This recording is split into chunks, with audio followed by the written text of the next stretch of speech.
Bonjour les amis, bonjour la team des poseurs. Nous sommes heureuses de vous retrouver pour ce nouvel épisode de la pause RH, votre moment détente, votre moment de calme, votre moment de ressourcement, durant lequel nous allons parler de management, de développement personnel, de développement humain.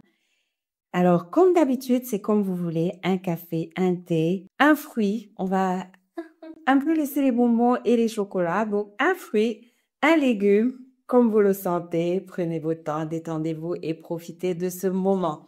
Quelques bonnes nouvelles. Alors, on a une bonne nouvelle pour vous, la team et moi, aujourd'hui. Alors, avec notre partenaire Barakake, nous mettons en place la communauté des poseurs, une communauté pour l'ascension, pour le développement.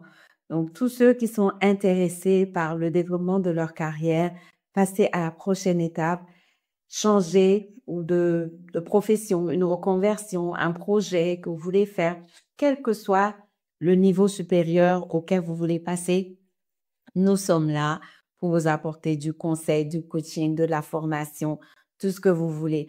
Donc, préparez-vous les amis pour intégrer la communauté des Ascend, des Ascend, Baraka Ascend ou la communauté des poseurs. On vous donnera tous les détails dans la bio par la suite et au fur et à mesure des épisodes. Merci à tous pour votre soutien. Merci pour les retours qu'on a très positifs. Merci vraiment, ça nous va droit au cœur. On est content de passer ces moments avec vous. En tout cas, nous, on passe un bon moment. On espère que vous passez également un bon moment.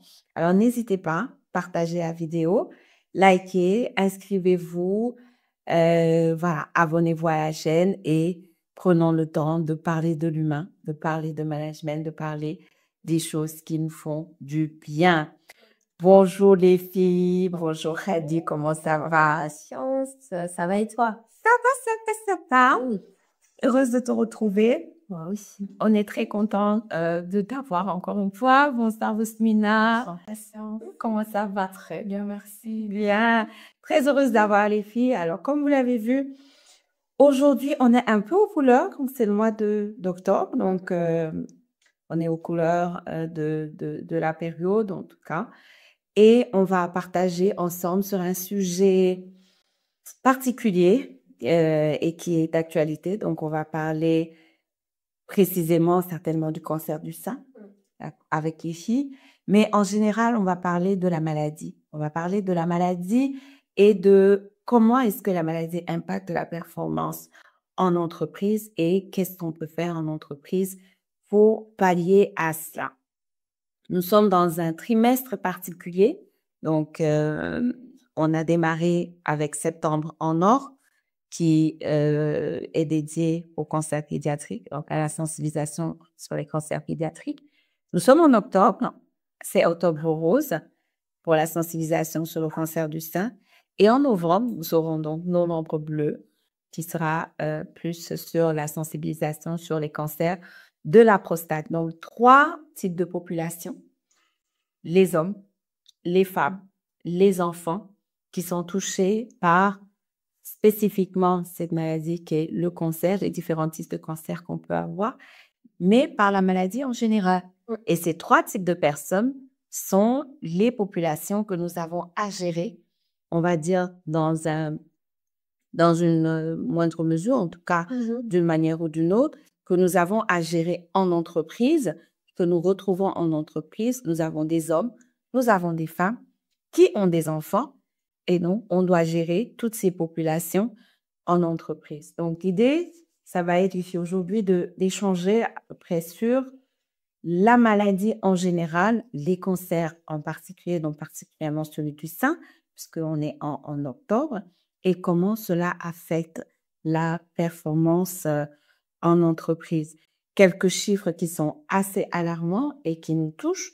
On a environ 1800 à 1838 nouveaux cas de cancer du sein chaque année. Et ça, c'était les chiffres de 2022 au Sénégal. Pour la prostate, on est entre 900 et 1000 cas. Pour les enfants, on est entre 1800 et 1200. Donc, ça fait quand même des chiffres Énorme. astronomiques pour des situations qui peuvent être dramatiques et qui touchent l'entreprise. qui nous touchent en entreprise et qui affectent également la performance de l'entreprise. Donc, comment on fait? C'est ce que nous allons partager avec vous durant cette session et nous espérons avoir vos retours, vos commentaires, comment ça se passe pour vous en entreprise, les managers, comment vous faites. On va échanger sur les bonnes pratiques, les tips et tout ce qu'on peut faire de bien. Ma première question, elle sera pour toi, Hadi, en tant que DRH. La maladie, déjà de manière générale, est un sujet qui est extrêmement important en entreprise et comment est-ce que la maladie affecte la performance, le lien qu'on peut faire et comment on peut gérer ça aujourd'hui. Ouais. La maladie, une chose est sûre, c'est elle affecte clairement la performance, pas forcément même à un niveau individuel, mais à un niveau collectif, donc l'entreprise elle-même dans son entièreté. Et il faut aussi qu'on puisse dissocier deux typologies de salariés, d'accord? Donc, qui sont dans le cadre justement de cette maladie-là. On a le salarié malade qui a le cancer ou qui a toute autre forme de maladie lourde, et on a le salarié aidant. Et aussi bien l'un que l'autre voit sa performance être affectée. Donc, le salarié étant aujourd'hui, si on reste en tout cas dans le cadre du cancer, doit aujourd'hui pouvoir être capable de continuer à délivrer comme on le souhaiterait en entreprise et en même temps se traiter. Et il se retrouve aujourd'hui avec une forte charge mentale déjà de subir le traitement qui peut être très lourd et de devoir encore venir et délivrer comme on l'attend quand il est bien portant. Tout comme on a le salarié aidant, lui, qui est vraiment partagé entre, on va dire, deux niveaux de loyauté. Loyauté vis-à-vis de la personne, du proche malade qu'il faut être présent.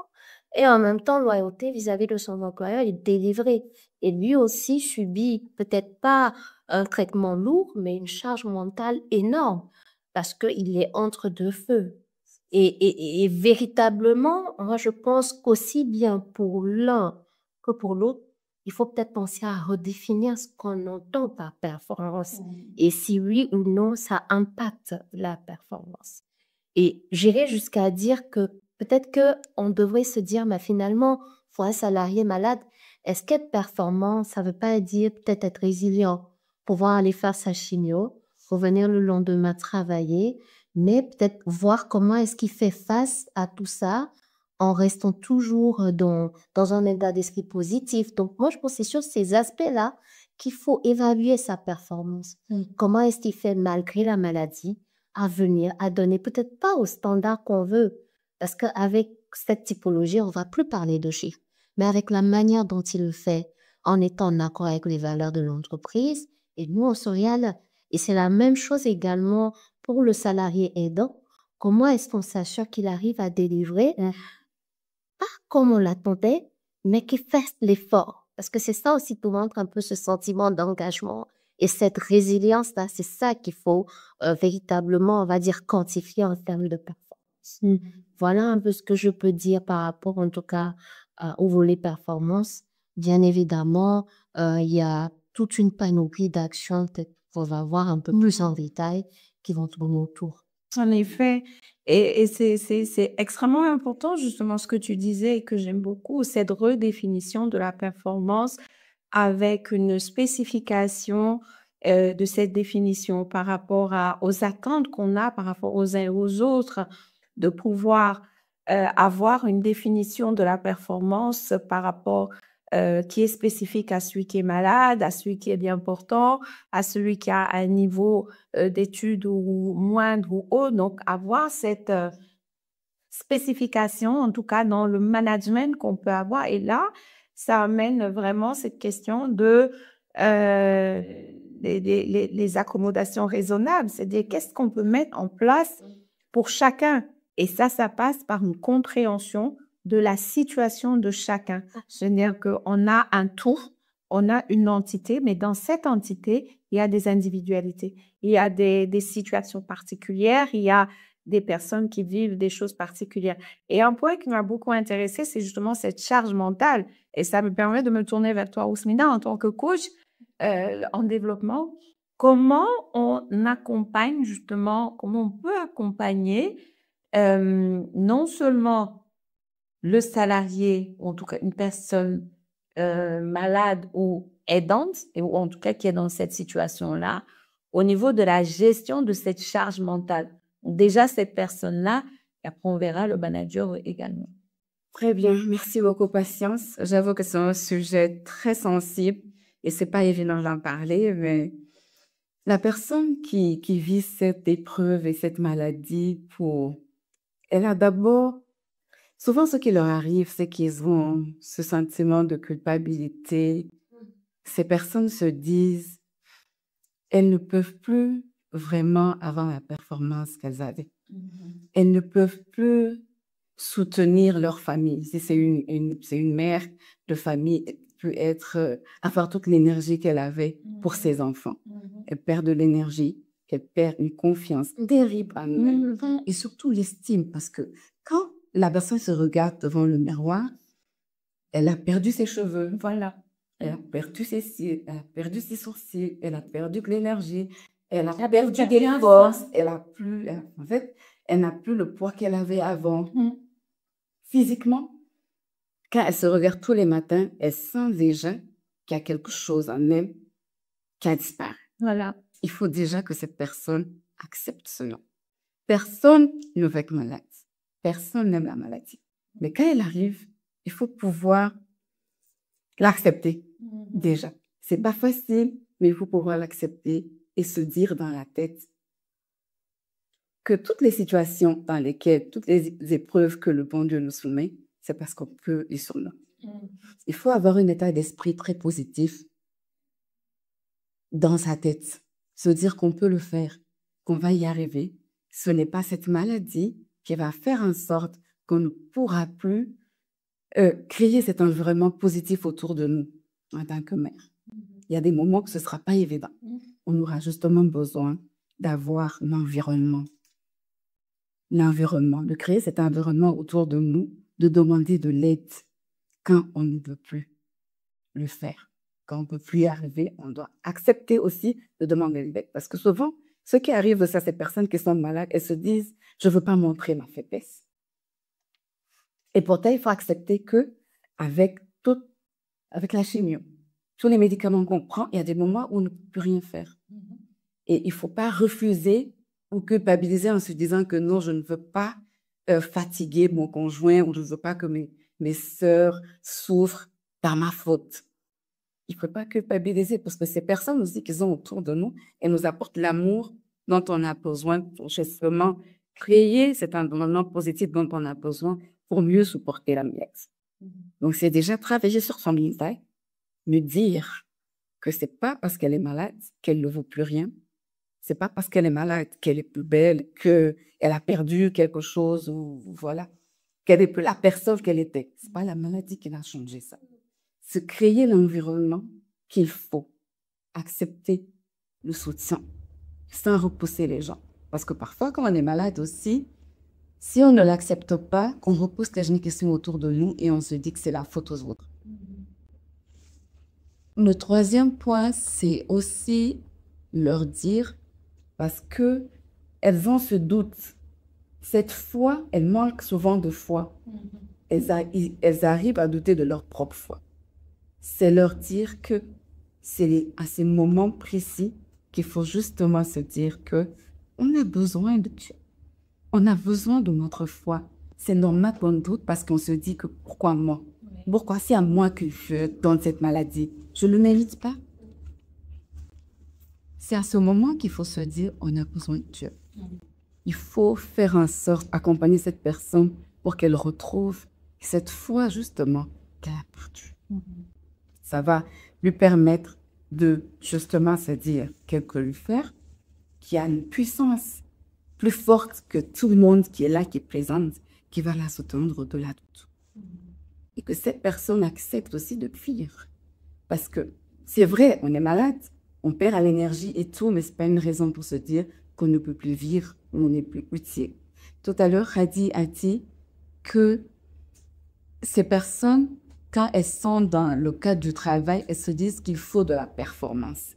C'est vrai, il y a la performance, mais elle a dit que c'est pas ça, il faut revoir et adapter les choses. Ces personnes malades, c'est pas forcément maintenant ces résultats qu'il faut voir coûte que coûte.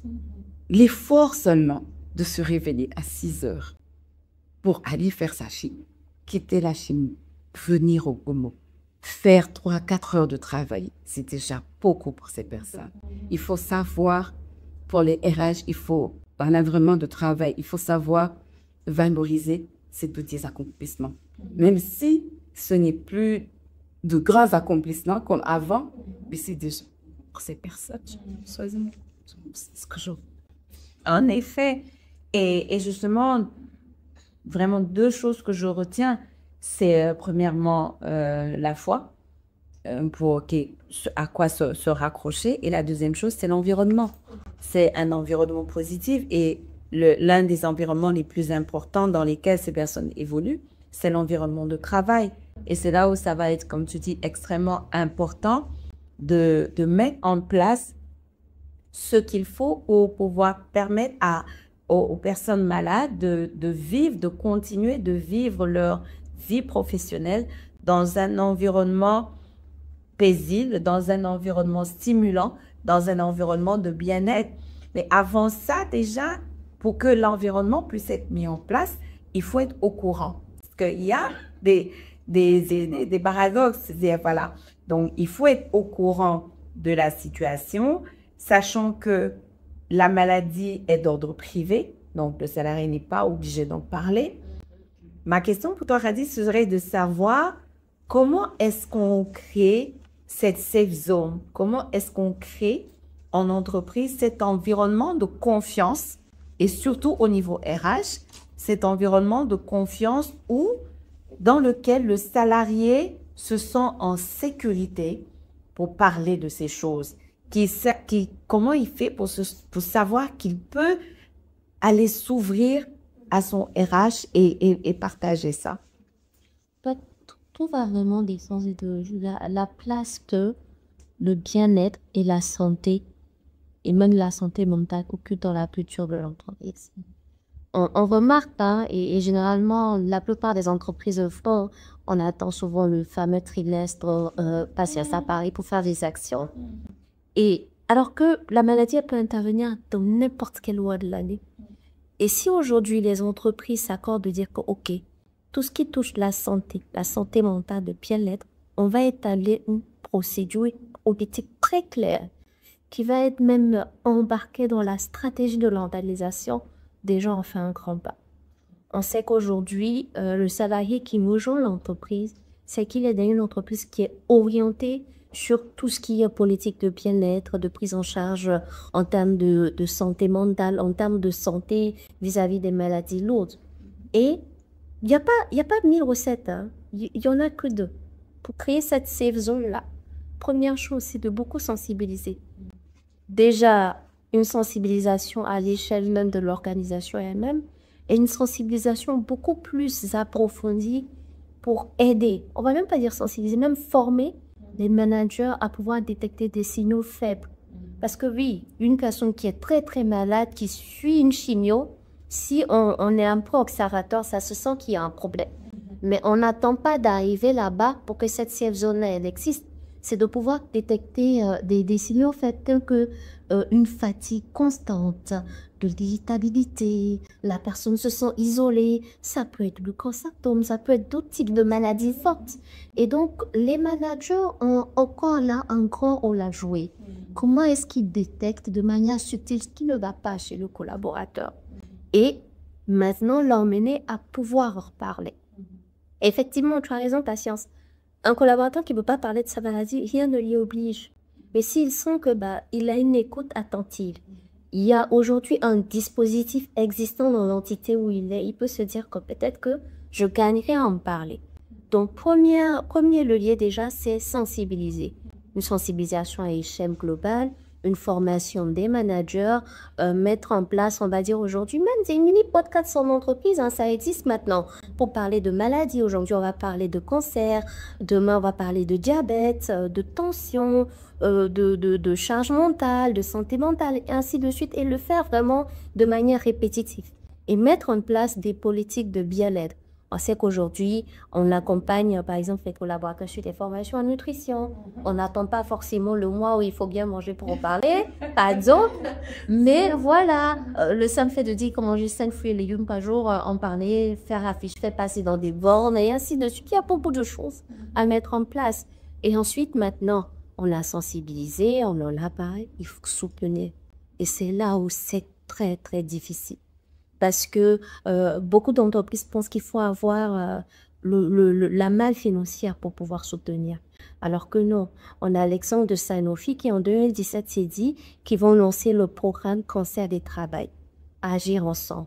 C'est vrai que oui, après, ça a pris une proportion tellement énorme parce que ça a bien marché qu'il fallait aussi injecter des faux fonds. Mais aujourd'hui, le seul fait de dire, on va prendre des collaborateurs qui ont déjà à passer par la case cancer, qui ont été en émission, les former, pouvoir ensuite aider les autres. Ils ont appelé ça les pairs aidants. Donc, quand on a un autre collaborateur qui est en train de passer par le cancer, ce père aidant la vient. C'est un référent, c'est un relais pour lui dire que, bah, écoute, tu n'es pas seul, je suis passée par là, j'ai été formée pour comment te parler, comment t'aider à y arriver, et tu te sens quand même accompagné. Et pour ça, on n'a pas besoin d'argent. On a besoin juste de bonne volonté. On n'est pas aussi obligé, comme l'a fait Sanofi, d'avoir des gens qui sont passés par le cancer. Il ne faut pas avoir des personnes qui sont volontaires et qui peuvent accepter de faire ça, aussi bien pour le cancer que pour tout autre type de maladie. Et pour le personnel, le staff aidant, donc le salarié aidant, aller encore plus loin et aller même dans de la souplesse, lui permettre justement de déconstruire ce sentiment de culpabilité dont on a parlé similaire, à se dire j'ai du mal à être focus sur ma personne proche, j'ai du mal à délivrer en termes de chiffres, mais lui dire écoute, on est souple, on peut te permettre d'accompagner cette personne pendant un temps, on l'encadre bien sûr, et c'est tous ces petits éléments, la patience, qui permet de se dire je suis dans une entreprise où je suis en sécurité. Est-ce que je sais que si j'entre au pays, je peux être accompagnée? Oui, exactement. Et moi, ce que j'aime beaucoup, justement, c'est ce point important de dire, d'intégrer la qualité de vie et les conditions de travail dans la stratégie globale de l'entreprise. Parce que comme n'oublions pas que le sujet, c'est vraiment de dire que la maladie affecte la performance économique. Et que ce soit le salarié qui est malade ou un salarié aidant, la performance va être affectée si l'entreprise ne prend pas les devants, justement pour créer le cadre pour pallier aux impacts de la maladie. Parce que pour pallier aux impacts de la maladie sur la performance, c'est de ne pas considérer la maladie comme quelque chose qu'on va traiter à distance, comme quelque chose qu'on va gérer de loin et c'est simplement l'affaire de l'assureur. Mais véritablement de savoir mettre en place ce cadre de vie, cette qualité de vie, parce que la prévention passe également énormément par la qualité de vie. Aujourd'hui, en entreprise, les poisons qu'on peut avoir, les poisons invisibles qui affectent non seulement la performance en entreprise, mais qui affectent la santé des salariés, viennent quand même pour beaucoup aussi de nos façons de fonctionner en entreprise, de nos définitions de la performance. Et il est important qu'on revoie un peu toutes ces choses-là pour remettre véritablement l'humain au centre de tout, de savoir que ce sont les humains qui font la performance et ces humains-là, ce sont des machines, ce sont des personnes, c'est un capital. Donc, autant on a un investissement sur des plans de maintenance des machines et des équipements, on devrait avoir des plans de sécurisation, je ne veux pas dire maintenance, mais c'est un capital. Donc, on devrait avoir le plan pour soutenir et gérer ce capital-là quand il est défaillant à cause de la maladie ou autre. Et pour moi, c'est vraiment très, très important, cette intégration de la qualité de vie dans les stratégies, parce que ça va beaucoup aider sur tout ce qui est sensibilisation, mais aussi de tout ce qui est prévention. Travailler sur les questions de stress en entreprise, sur les questions de burn-out, sur des questions de nutrition, parce que tous ces effets-là sont des catalyseurs ou en tout cas des éléments qui augmentent le risque d'avoir une maladie chronique ou une maladie comme un cancer ou un autre. Et Osina, toi, en tant qu'entrepreneur, parce que tu es comme chef d'entreprise, quand on est entrepreneur comme toi aujourd'hui, comment on fait pour prévoir la maladie? Parce que les entrepreneurs qui sont à leur compte, Artis Santé, c'est pas quelque chose. Effectivement, on veut toujours tout faire tout seul. On pense que nous sommes des machines. On n'est jamais au repos. C'est le début, je vais le faire. Je peux veiller jusqu'à 4 heures. Demain, j'amène les enfants. Je viens, je continue. En fait, on n'a jamais de moment de répit et on oublie justement d'apprendre, c'est-à-dire d'avoir cette capacité à multiplier. C'est-à-dire que nous, on sait faire ça.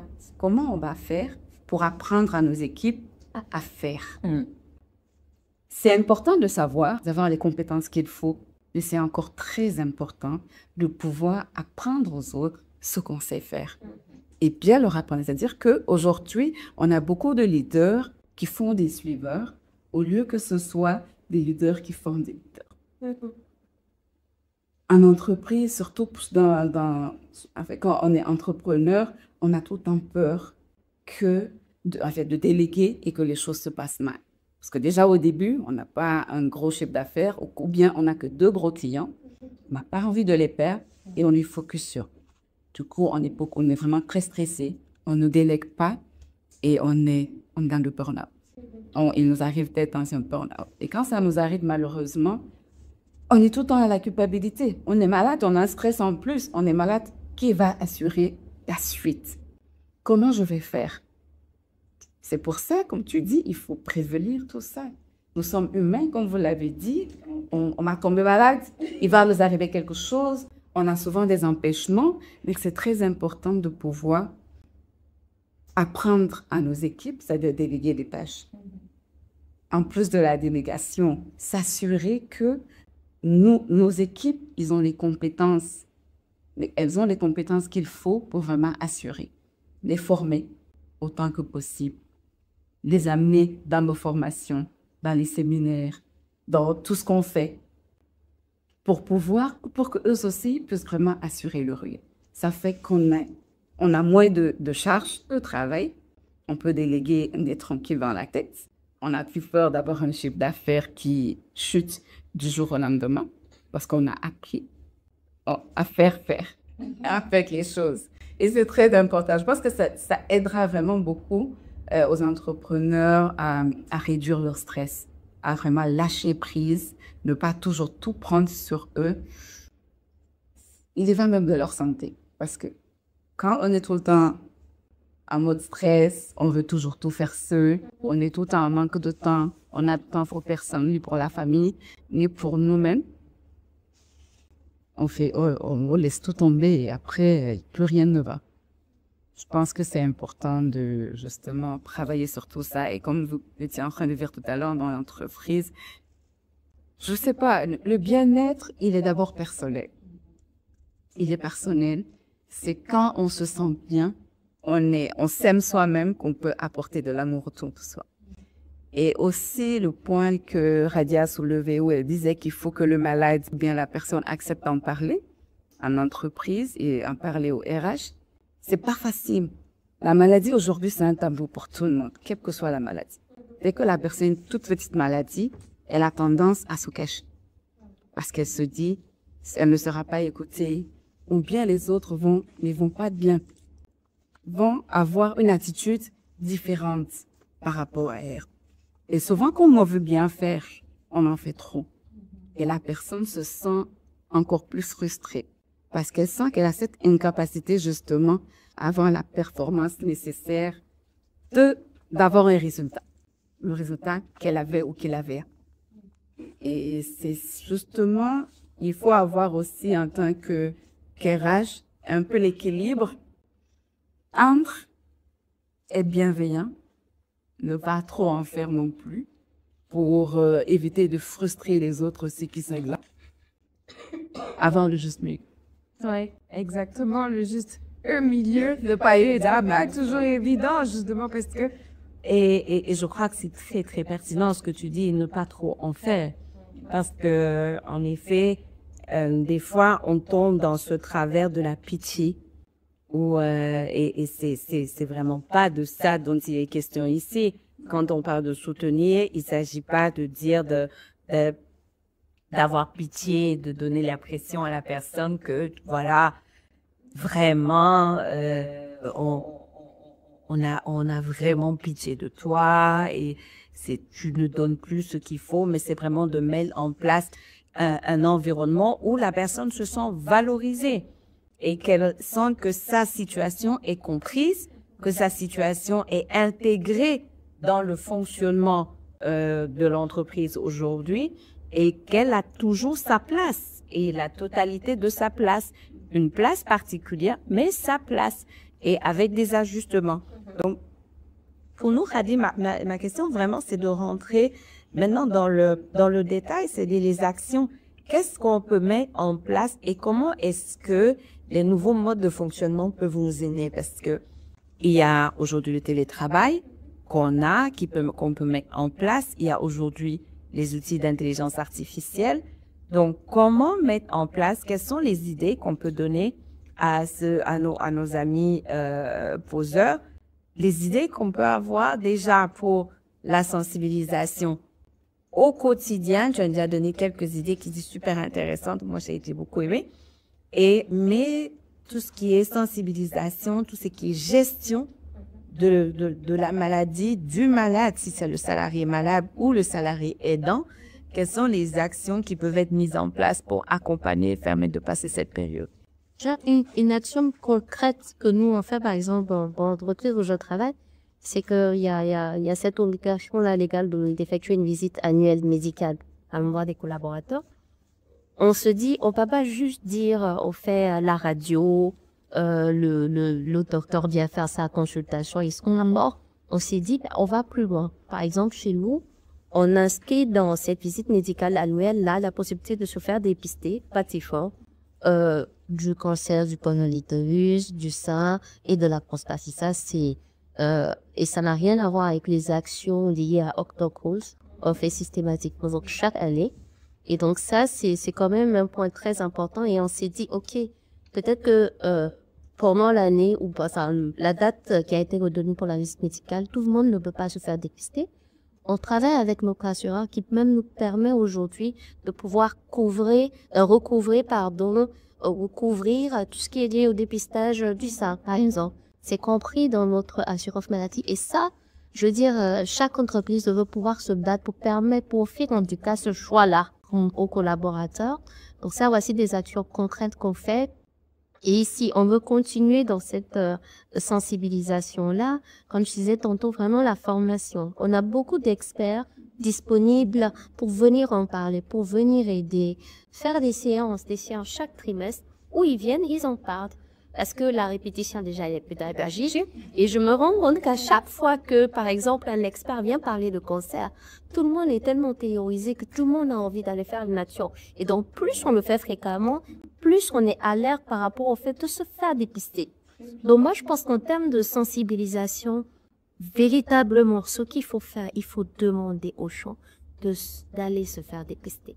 Parce que déjà, savoir, ça permet de résoudre. Et puis, ne pas le savoir, excuse-moi, de poupée, ça réduit le stress. Si on sait déjà d'avance qu'on a la maladie, ça réduit le stress. Et en plus, quand la personne a la possibilité d'avoir cette assurance de pouvoir se faire dépister, en général, ça coûte cher. Tout le monde n'a pas forcément la possibilité d'avoir ce budget-là chaque année, de faire son contrôle. Et si l'entreprise accompagne, ça fait déjà un stress en moins. Ouf de soulage. Non, non, effectivement. Et pourtant, hein, au SMILA, les collaborateurs souvent sont informés. Ils savent qu'ils peuvent le faire. Mais il y a un blocage parce qu'ils ont peur de le faire. Ils peuvent savoir. C'est-à-dire, pour eux-mêmes, là où va résider le stress, c'est de ne pas savoir ça va être quoi le résultat. C'est justement, moi, je pense que cette sensibilisation, c'est de leur dire, écoutez, on comprend, donc il faut savoir, mais il faut toujours savoir. Il faut toujours savoir ça. Et même pour prendre ces dispositions, peut-être que je touche du bois, je le souhaite vraiment à personne, on est arrivé à un stade où on n'a tellement pas voulu savoir, comme la question, ça, c'est un coach là, mais au moins, ça nous donne la possibilité de préparer, de se préparer, de préparer notre entourage. Et justement, en tout cas, se faire dépister, je pense que ça reste véritablement l'une des actions pour lesquelles les entreprises doivent se battre. Les RH aujourd'hui, dans leur politique de bien-être, doivent vraiment booster cette nécessité. Ça devient une nécessité, au fait. Et ça, c'est un exemple d'action concrète en ce qui concerne la sensibilisation. J'ai parlé de la formation des managers. Et autre chose maintenant, c'est la souplesse. Autant chez la personne malade, qu'on me veuille non, on va être. Elle a besoin d'aller se faire soigner. Elle a besoin d'aller faire sa chimio. Elle a besoin d'un temps de récupération.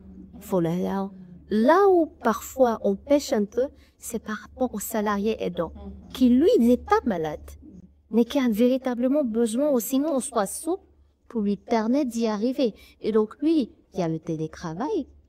Il peut même arriver qu'on aille au-delà. La personne peut-être n'est pas dans les dispositions de travailler 1 jour ou 2 jours par semaine parce que simplement il y a toute une logistique à mettre en place.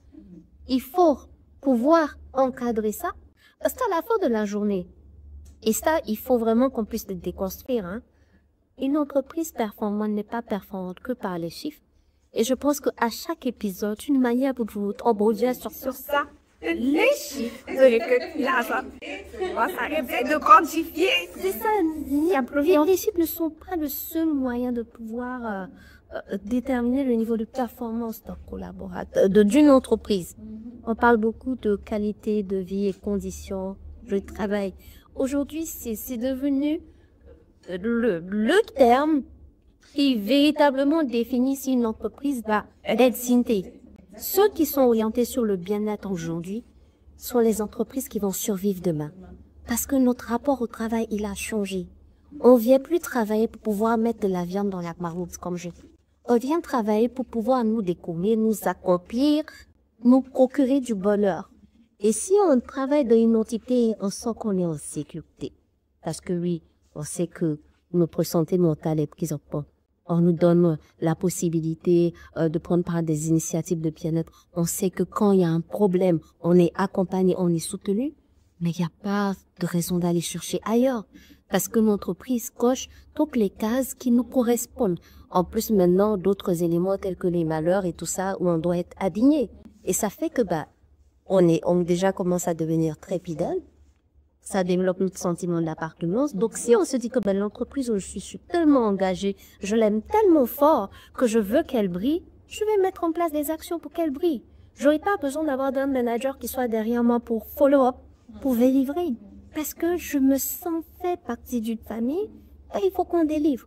Donc, on nous revient toujours à ça. L'entreprise ne tombe pas malade parce que les hommes le fassent qu'ils aient. Mais l'entreprise, aujourd'hui, si elle ne fait pas attention à ces problématiques qui touchent leurs collaborateurs, elle va mourir sans maladie. Parce que sa maladie, ce sera les collaborateurs qui ne se sentent pas bien et qui vont finalement partir. Donc, elle doit pouvoir sensibiliser et soutenir. Il faut créer ces zones-là. C'est devenu une nécessité. C'est même plus un effet de mode. C'est une obligation aujourd'hui si on veut survivre. En effet, et vraiment, c'est de dire c'est une obligation de performance. Pour performer aujourd'hui, véritablement, il faut qu'on sorte de la quantité, il faut aller vers la qualité. Ce n'est plus une question de faire beaucoup de chiffres, mais c'est de faire des bons chiffres. C'est d'avoir des bons chiffres. C'est vraiment cette question de responsabilité sociétale, cette question de durabilité. Parce que pour s'inscrire dans la durée, c'est la qualité plus que la quantité. Et comme tu dis justement, certes, l'entreprise ne tombe pas malade, mais les hommes dans l'entreprise tombent malades. Et c'est que Si tout le monde tombe malade, mais c'est l'entreprise qui va mourir. Donc, si on ne veut pas mourir, il faut faire en sorte déjà que nos hommes tombent le moins malades possible. Donc, la maladie, c'est vraiment un facteur important à suivre pour la performance de l'entreprise et le gérer. Et comme tu dis, le gérer vraiment de manière stratégique et mettre en place ce qu'il faut, cette flexibilité. Et aujourd'hui, c'est vraiment un appel pour nos collègues RH ou managers et tous les autres. C'est notre rôle de créer ces environnements qui permettent vraiment aux gens d'être en sécurité, de se sentir bien et de performer dans leur capacité et d'avoir une performance qui leur correspond, une performance qui leur convient, une performance qui est définie selon des critères spécifiques à eux. C'est vrai, il y aura toujours la performance globale de l'entreprise, il y aura toujours les résultats à atteindre, il y aura toujours le chiffre, mais la qualité est extrêmement importante. Et cette flexibilité dont tu parles, elle est tellement importante parce que justement, elle nous emmène à l'innovation. Nous amène à l'innovation parce que être flexible, ça nous oblige à trouver de nouveaux modèles de fonctionnement. Toujours des nouveaux modèles de management, des nouveaux modèles d'accompagnement. Et c'est justement les différentes situations des uns et des autres que nous avons en interne qui vont nous amener finalement à innover, à trouver des moyens d'accompagner efficacement. C'est vraiment un appel, donc pour nous vraiment pour cette campagne Octobre Rose, c'est vraiment de marteler le dépistage est primordial et pas seulement durant le mois Octobre Rose ou durant la période de ce trimestre qui est assez difficile, septembre, octobre, novembre, mais vraiment toute l'année, que ce soit dans la politique de l'entreprise et dans tout ce qu'on a à faire. Alors, Ouslina, je me retourne vers toi, justement, en tant que chef d'entreprise. Toi, tu es une PME, tu peux être toute seule dans ce que tu fais. Financièrement, comment on se prépare? Parce que c'est facile pour nous, dans les grandes entreprises, d'avoir des IPM, des assurances et tout. Mais quand on est le petit entrepreneur, qui se lance, qui est tout seul et qui doit gérer ses coûts et autres, comment on fait financièrement pour se prémunir des difficultés que peut amener la maladie? Ça, c'est une excellente question parce que ça m'amène au point où je me dis tout le temps et tous les jours qu'il faut qu'on apprenne à mettre de l'argent de côté. C'est pas évident. On a tout le temps le problème, beaucoup de choses à gérer. En tant qu'entrepreneur, on a parfois des entrées, parfois on n'en a pas. Il faut se dire tout le temps, comment on fait? Comment on fait? Il faut trouver le moyen de toujours mettre de l'argent de côté. Toujours. C'est-à-dire, ce doit être un portefeuille, un endroit, une tirelire que vous décidez de l'ouvrir qu'en cas d'urgence. C'est-à-dire de cas vraiment spécifiques. Cas de maladie grave, cas des urgences où vraiment vous savez que vous devez absolument piocher là. Parce que si tout ce qui rentre, vous investissez une partie et vous dépensez l'autre, vous allez vous retrouver dans un trou. C'est-à-dire, vous allez vous passer 2 mois où vous n'avez rien. Vous avez investi une partie qui va pas forcément avoir un résultat, un rendement tout de suite, dans l'immédiat. Et vous avez dépensé dans le quotidien, dans les alphys, dans les moutées, et dans tout ce qui s'ensuit. Parce qu'on a toujours besoin de quelque chose. Et on se dit, bon, c'est pas grave, comme on en a, on va dépenser. On se retrouve, on n'a plus rien. Et quand les urgences arrivent, on est là coincé. On est obligé de demander de l'aide. On n'a pas tout le temps les personnes qu'il faut pour nous soutenir financièrement. Donc, il y a l'EPAM, qui est vraiment très, très, très importante, n'oubliez pas. Et aussi, il y a cet aspect où nous, les femmes, on aime beaucoup faire les tontines. Il y en a qui aiment ça, il y en a qui l'aiment pas. Mais j'avoue que parfois, Maintenant, dans les entreprises, je me reconnais qu'il y a des dames, des femmes qui se mettent ensemble et qui décident qu'à faire chaque mois, elles mettent un montant Quand il y a une qui a un mariage, un baptême, un décès, elle décide de cotiser dans une caisse, elle cotise dans un montant pour pouvoir faire des cadeaux, se faire des cadeaux entre elles. Et à la fin de chaque mois, il y a une qui prend un montant spécifique. Ça sauve et ça nous permet de pouvoir économiser cet argent. On se dit qu'on a de l'argent pour tout. Si tu permets, un patient par rapport à ce que Ousmane a dit, moi, je voulais un peu contribuer sur le fait qu'aujourd'hui, en tant que PME, vous pouvez, moi, je vois même comme une opportunité de pouvoir intégrer pleinement cette politique de bien-être, de santé dans vos pratiques. Exactement. En fait, les PME, peut-être que je peux me tromper, Ousmane, je pourrais me corriger, on a tendance à se dire que le plus important, c'est pas forcément le bien-être aujourd'hui, c'est pas forcément la santé, c'est qu'on va avoir des larmes, c'est son positionnement quand il est produit, c'est se développer et tout. Et peut-être que c'est là où on pêche un peu. Oui, j'entends l'épargne, il faut épargner, c'est important. Épargner même au-delà même des aspects liés à la santé pour pouvoir faire croître l'activité. Mais je pense que un des piliers sur lesquels aussi vous devez vous baser, le voir comme un investissement, si on va typiquement dans le cas de la santé, c'est de vous dire qu'il pleuve, qu'il vente, qu'il neige, on va souscrire à une assurance maladie lambda. Donc, même si ça nous coûte cher, même si on est 4, 5, 10 salariés. Même si on est seul. Même si on peut pas couvrir, on peut avoir un taux de couverture de 60%, on va au moins sur du 80%. Et ça doit Même faire partie. 50%, ça marche déjà très bien. C'est ça, en fait. Et ça doit faire partie des éléments qui font partie du budget. Parce que la santé, si on n'est pas en forme, on peut pas aller. On peut pas voyager. Donc aujourd'hui, on dit oui, on va acheter un laptop. Maladie, c'est Voilà. forcément. C'est comme ça. Donc, c'est ça. Mais je suis d'investir. Et moi, C'est ça, justement, parce qu'aujourd'hui, Ouais. on a beaucoup de possibilités, beaucoup d'offres. moi, je me dis là où un chef d'entreprise va se dire oui, mais il me faut une machine pour faire du design, qui se disent mais il me faut impérativement l'assurance maladie derrière. Ça vient Au moins pas. ça. Tout le reste, ça peut. Mais ça, honnêtement, je pense que les entrepreneurs, les PME doivent commencer à le systématiser. Oui. Surtout quand ils ont des collaborateurs. Parce qu'on en revient toujours à cette dimension-là. En tant que manager, on a aujourd'hui, c'est comme c'est une délégation divine. Il est de notre responsabilité de nous assurer que même les 2-3 collaborateurs qu'on a dans notre entreprise sont quand même couverts en cas de sinistre. Et ça, c'est quelque chose d'important. Et là, moi, je me dis que toutes les PME doivent pouvoir l'intégrer.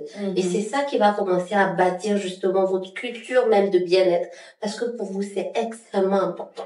Exactement, et c'est vraiment le point, parce que moi je me dis, même si aujourd'hui il y a des solutions, il y a des solutions avec les IPM qu'on peut intégrer, même si on est voilà, une petite structure, il n'y a pas vraiment besoin d'avoir un certain nombre de salariés ou des budgets énormes.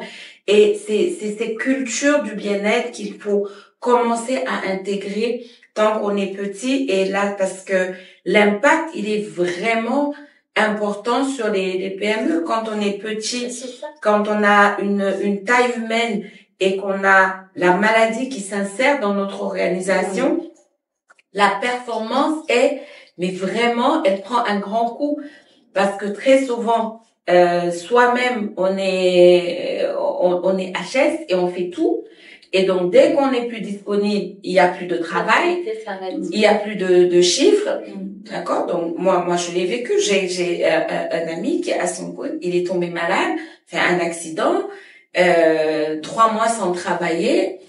Mais la reprise, elle est difficile. Il faut carburer 2 fois plus. Il faut mettre beaucoup plus, parce que les poches sont vides. Exactement. Parce que les poches sont vides, parce que on a pris dans ses réserves et il n'y avait pas un support, un backup pour venir accompagner dans ce moment-là. Et cette culture du bien-être, on ne cessera jamais de le dire, en tout cas ici, à la pause RH, la culture du bien-être, c'est vraiment la clé de la performance, la clé du succès.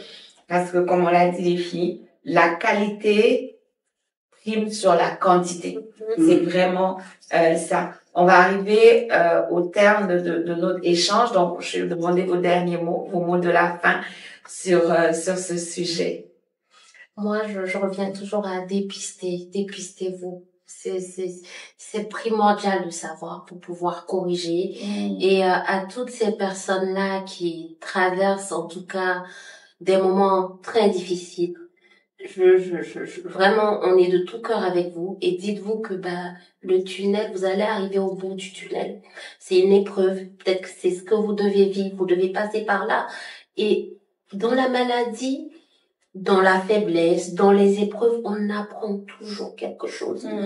Et dites-vous que vous allez forcément apprendre quelque chose, soit être plus résilient, soit être plus fort mentalement. Mais dans tous les cas, dites-vous que vous allez y arriver. Vous êtes un champion ou une championne. Et honnêtement, toutes nos ondes positives avec vous et surtout, dépistez-vous. Je reprends le mot, dépistez-vous.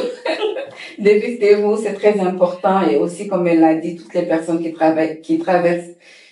vivent avec cette maladie, c'est vraiment leur dire que déjà, nous sommes de tout cœur avec vous. Acceptez de vous faire aider. Acceptez la maladie. C'est pas évident, mais il faut l'accepter. Il faut l'accepter. Il faut accepter de vivre avec. Il faut accepter de vous faire aider. Il faut accepter d'en parler, surtout si vous êtes dans un environnement de travail. Il faut accepter d'en parler parce que les RH auront toujours une solution adaptée pour vous. Les RH vont vous soutenir. Ils vont vous écouter et ils vont trouver ce qu'il faut.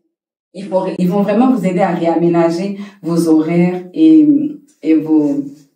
votre travail, vous aider à déléguer vos tâches et tout à d'autres personnes pour ne pas que vous soyez seul et surmené par le travail. Évitez de culpabiliser parce que c'est pas de votre faute. Vous êtes malade, la maladie est arrivée. Il faut pouvoir vivre avec. Gardez cette foi que vous avez au plus profond de vous. Ne lâchez surtout pas cette foi. Acceptez d'être entouré par les personnes qui vous aiment, qui vont vous soutenir, qui vont vous donner ce petit rire, ce petit encouragement dont vous avez besoin dans les moments où vous êtes au plus bas. On a tous besoin d'avoir cet environnement positif. Et toutes les personnes qui ont eu à perdre un être cher, on vous présente nos sincères condoléances et on vous soutient dans cette épreuve. Merci. Merci les filles. Voilà, c'était la pause RH simple. Le mot d'ordre, c'est dépistez-vous. Dépistez-vous parce que vous avez besoin de savoir pour lutter. Il faut connaître l'ennemi. Il faut savoir qui est en face et lutter. Et le message que nous avons pour tous les managers, pour tous les collègues RH, c'est notre responsabilité de mettre le cadre qui va permettre à nos collaborateurs qui vivent ces moments difficiles, qui passent par la maladie ou qui ont à accompagner un proche qui passe par la maladie, leur permettre d'avoir cet environnement où ils peuvent exister, s'épanouir, être toujours les personnes merveilleuses qu'elles sont, parce que c'est pas à cause de la maladie qu'on change qui on est. On ne devient pas un mauvais collaborateur, non, on est simplement un collaborateur qui passe par un moment difficile. La qualité, le bien-être, c'est la clé. Mettez en place ce qu'il faut pour accompagner les collaborateurs, sensibiliser, aider au dépistage. Ça coûtera toujours moins cher que de perdre du chiffre d'affaires parce que on a une cascade de collaborateurs qui sont malades. Alors pour toutes les personnes qui passent par cette situation, sachez que nous prions pour vous. Nous vous envoyons toutes les bonnes ondes et sachez que celui qui est là au ciel pense à vous et vous aime au-delà de tout et il fera le nécessaire pour vous. On vous aime très fort. On était heureuse de passer ce moment avec vous tous et merci à tous les poseurs. N'hésitez pas, partagez, abonnez-vous et on vous revient bientôt sur les informations sur la communauté de ceux qui vont monter, ceux qui vont level up, ceux qui vont passer à un niveau supérieur. C'était la pause RH. Je suis Patience la police. Très heureuse d'avoir été avec vous, avec Ousmina, avec Hadi. Et comme d'habitude, un café, un thé, un fruit, parce qu'il faut faire attention, un fruit ou un légume. On réduit les sucreries, on fait du sport, on bouge, on se met dans les bonnes vibes et on profite de la vie. Que Dieu vous bénisse. À bientôt.